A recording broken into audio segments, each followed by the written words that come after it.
ব্যথা যাতে না পায়।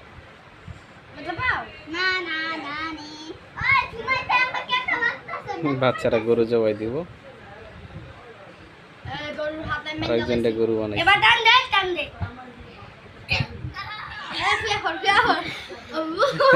গরু ফালাই দিছে। আস্তে আস্তে গলার মধ্যে টনসিল হয়ে যাবো, আস্তে। ওইসে ওইসে আর ফুলতে না।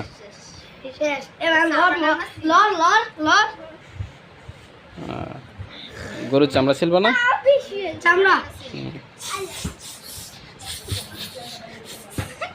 চামড়া গিলি দিয়া দিলাম মাদ্রাসায় বিক্রি করা আমার মাদ্রাসায় এরকমই বিক্রি করা। আচ্ছা ঠিক আছে, ভালো ভালো। এই মাংস গিলি একটু লয়া যান ভাগ্যা খাই। কেজি বেশি হয়েছে, কেজি হয়েছে 100 কেজি। আচ্ছা